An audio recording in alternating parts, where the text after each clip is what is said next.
نحمده ونصلي على رسوله الكريم أما بعد وعن أبي هريرة رضي الله تعالى عنه قال رسول الله صلى الله عليه وسلم ما من أيام أحب إلى الله أن يتعبد له فيها من عشر ذي الحجة يعدل صيام كل يوم منها بصيام سنة وقيام كل ليلة منها بقيام ليلة القدر رواه الترمذي وابن ماجه أو كما قال عليه الصلاة والسلام يا رب صل وسلم دائما أبدا على حبيبك خير الخلق كلهم۔ میرے دوستوں، بزرگوں، بھائیوں، میری بہنوں، میرے جی میں آیا یہ جو ایام چل رہے ہیں ان کی فضیلت کو بیان کیا جائے اور ساتھ ساتھ یہ مسئلہ بھی بیان کیا جائے کہ تکبیرات تشریق کب سے شروع ہو رہی ہیں اور یہ تکبیرات تشریق کس پہ واجب ہیں اور کس پہ واجب نہیں۔ یہ جو میں نے آپ کے سامنے روایت پڑھی، اللہ کے نبی صلی اللہ علیہ وآلہ وسلم نے ارشاد فرمایا کہ اللہ کے ہاں سب سے بہترین عبادت ان ایام میں یعنی ذی الحجہ کے 10 دنوں میں کیا ہے کہ اس کا جو روزہ ہے، رسول اکرم صلی اللہ علیہ وآلہ وسلم نے فرمایا ایک روزہ 1 سال کے روزوں کے برابر اس کا اجر ہے، لیکن یوم عرفہ کے علاوہ، اور اس کی رات کا قیام رسول اکرم صلی اللہ علیہ وآلہ وسلم نے ارشاد فرمایا اس کا رات کا قیام لیلۃ القدر کے برابر ہے۔ میرے بھائیو، ہم نے ان کے دنوں کو بھی ضائع کر دیا، باقی جو ایام رہ گئے ہیں اس کا اہتمام رکھیں، اس کی راتوں کو بھی ہم نے ضائع کر دیا، اب چند راتیں باقی رہ گئی ہیں اس کی قدر کر لیں۔ اور خصوصاً 9 ذی الحجہ کا جو روزہ ہے اس کا اجر کیا ہے؟ 1 سال گزشتہ اور 1 سال آئندہ کے اللہ گناہوں کو معاف فرما دیتے ہیں۔ اللہ اکبر! کتنی لوٹ سے لگی ہوئی ہے اللہ کی طرف سے۔ اسی لیے علماء نے لکھا ہے، بعض علماء اس کے قائل ہیں کہ ذی الحجہ کا پہلا عشرہ یہ رمضان کے آخری عشرے سے بھی افضل ہے، لیکن علماء محدثین نے اس میں تطبیق یہ دی ہے راتوں کے اعتبار سے رمضان کا آخری عشرہ بہتر ہے، کیونکہ اس میں لیلۃ القدر ہے، اور دن کے اعتبار سے ذی الحجہ کا پہلا عشرہ افضل ہے، کیونکہ اس میں یوم عرفہ ہے۔ اب حاجی 1-2 دن میں اب جانے والے ہیں مینا کی طرف، بلکہ کل وہاں 8 ذی الحجہ ہوگی، کل 8 ذی الحجہ مکۃ المکرمہ میں ہوگی، اور کل حاجی مینا کو جائیں گے۔ کتنے خوش نصیب وہ حجاج ہیں جن کو کل اللہ اپنے گھر میں اور بعد میں اپنے نبی کے در میں جانے کی توفیق دے گا۔ لیکن میرے بھائیوں، رونا آتا ہے، انہی ایام میں میچ ہو رہے ہیں، ہزاروں کا وہاں مجمع ہے، سب ساتھ بیٹھے ہیں، کورونا کا تصور بھی نہیں، کوئی احتیاطی تدابیر نہیں، لیکن رونے کا مقام ہے کہ ساری احتیاطی تدابیر، ساری پابندیاں یہ بیت اللہ میں ہیں، ساری احتیاطی تدابیر، ساری پابندیاں میرے نبی کے گھر میں ہیں۔ یہ دونوں ایسے مقامات ہیں جہاں دنیا کا سب سے بڑا بیمار بھی آئے تو شفا پا کے چلا جاتا ہے۔ میرے بھائیوں، اصل میں ہماری نافرمانیوں کی وجہ سے یہ حالات آئے ہیں۔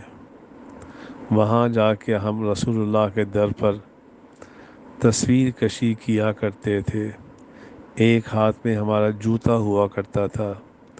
دوسرے ہاتھ میں ہمارا موبائل ہوا کرتا تھا، بیت اللہ میں جا کر طواف کے دوران سامنے اللہ کا گھر ہوتا تھا، ہم نے اپنی نگاہوں کی حفاظت نہیں کی، اللہ نے اپنے در کو بھی، رسول اللہ کے در کو بھی، اپنے گھر اور اللہ کے نبی کے در کو اللہ نے بند کر دیا۔ یہ تو ایک میری دل کی کیفیت تھی جس کو میں نے آپ کے سامنے بیان کر دیا۔ اب دوسرا مسئلہ یہ ہے ایام تشریق، یہ پاکستان میں کب سے شروع ہو رہے ہیں؟ پاکستان میں کب سے شروع ہو رہے ہیں؟ منگل کی فجر سے۔ پاکستان میں 9 ذی الحجہ منگل، بدھ، جمعرات، جمعہ اور ہفتے کی عصر تک، یہ 5 دن پھر سمجھ لیں، منگل کی فجر سے لے کر منگل کو 9 ذی الحجہ پاکستان کے اعتبار سے بن رہا ہے۔ 9، 10، 11، 12 اور 13 ذی الحجہ کی عصر تک یہ تکبیر تشریق پڑھنا واجب ہے۔ اب رہا یہ مسئلہ کہ یہ تکبیر تشریق کا حکم کیسے آیا، تو روایات میں آتا ہے حضرت ابراہیم علیہ السلام جب اپنے بیٹے حضرت اسماعیل علیہ السلام کو ذبح کرنے کے لیے مشغول ہوئے، ابھی چھری چلانی تھی، جاء جبرائیل، تو جبرائیل امین آئے، ان کے ہاتھوں میں وہ دمبا تھا جو آسمان سے لے کے آئے، تو دیکھا حضرت جبرائیل امین کو ڈر ہونے لگا کہیں ایک دم ابراہیم اپنے بیٹے اسماعیل کو ذبح نہ کر دیں، فنادا اللہ اکبر اللہ اکبر، اونچا کہا اللہ اکبر اللہ اکبر، فلما سمع ابراہیم، جب حضرت ابراہیم نے یہ آواز سنی، رفع رأسہ الی السماء، تو اپنا سر مبارک آسمان کی طرف بلند کیا، فعلم انہ جاء، تو سمجھ لے کہ میرے بیٹے کے بدلے میں اوپر سے کوئی دمبا وغیرہ آ رہا ہے، تو حضرت ابراہیم علیہ السلام نے کہا لا الہ الا اللہ واللہ اکبر، لا الہ الا اللہ واللہ اکبر، یہ حضرت ابراہیم علیہ السلام نے پڑھا، فسمعہ الذبیح، تو حضرت اسماعیل نے جب سنا، انہوں نے کہا اللہ اکبر وللہ الحمد، اللہ اکبر وللہ الحمد، یہ حضرت اسماعیل علیہ السلام نے پڑھا۔ یہ ترانہ جس کی ابتدا جبرائیل نے اللہ اکبر سے کی، اور جس کو دوبارہ پڑھا لا الہ الا اللہ واللہ اکبر کو حضرت ابراہیم نے، اور پھر چھری کے نیچے آیا ہوا وہ لخت جگر حضرت اسماعیل نے کہا اللہ اکبر وللہ الحمد، یہ ایسا ترانہ ہوا، فصار ذلك سنہ الی یوم القیامہ، اللہ کو یہ ترانہ اتنا اچھا لگا، قیامت تک اس سنت کو باقی رکھا۔ اللہ اکبر، اللہ اکبر، لا الہ الا اللہ واللہ اکبر، اللہ اکبر وللہ الحمد۔ اب یہ رہا مسئلہ کہ یہ کتنی مرتبہ، اس کی حیثیت کیا ہے؟ تو فتاوی ہندیہ میں لکھا ہے اما صفتہ فإنہ واجب، اس کا پڑھنا واجب ہے۔ اب کتنی مرتبہ واجب ہے؟ فهو ان يقول مرة واحدة اللہ اکبر، اللہ اکبر، لا الہ الا اللہ واللہ اکبر، اللہ اکبر وللہ الحمد، یہ ایک مرتبہ پڑھنا واجب ہے۔ یہ کس آدمی پہ واجب ہے اور کب واجب ہے؟ اس کا پڑھنا اس آدمی پہ واجب ہے جو جماعت کے ساتھ شہر کے اندر فرض نماز پڑھ رہا ہو اور ہو بھی وہ مقیم، وَهُوَ عقیب الصلوات المفروضہ علی المقیمین فی الامصار فی الجماعات المستحبہ عند ابی حنیفہ رحمہ اللہ تعالی، فرض نماز کے متصل بعد ان تکبیرات کا پڑھنا مقیمین پہ، اس سے معلوم ہے مسافر پہ ان کا پڑھنا واجب نہیں ہے، فی الامصار شہر کے اندر، فی الجماعات المستحبتی عند ابی حنیفہ رحمہ اللہ تعالی، لہذا ان کا پڑھنا عورتوں پہ بھی واجب نہیں ہے، مسافرین پہ پڑھنا بھی واجب نہیں ہے، نہ مسافرین پہ پڑھنا واجب ہے، نہ عورتوں پہ پڑھنا واجب ہے، نہ ان لوگوں پہ پڑھنا واجب ہے جو اکیلے نماز اپنے گھر میں پڑھ رہے ہوں۔ لیکن صاحبین رحمہم اللہ تعالی فرماتے ہیں ہر فرض پڑھنے والے کے ذمے اس کا پڑھنا واجب ہے، لیکن اس پہ فتویٰ نہیں ہے۔ فتویٰ اسی پہ ہے جو جماعت کے ساتھ مقیم ہو، شہر کے اندر نماز پڑھ رہا ہو، اس آدمی کے ذمے ایک دفعہ ان تکبیرات کا پڑھنا واجب ہے، لیکن سلام پھرنے کے متصل بعد وینبغی، مناسب یہ ہے ان یکبر متصلا بالسلام، سلام کے متصل بعد یہ پڑھے، یہاں تک ہندیہ میں لکھا ہے حتی لو تکلم او احدث متعمدا سقط، اگر کسی نے گفتگو کر لی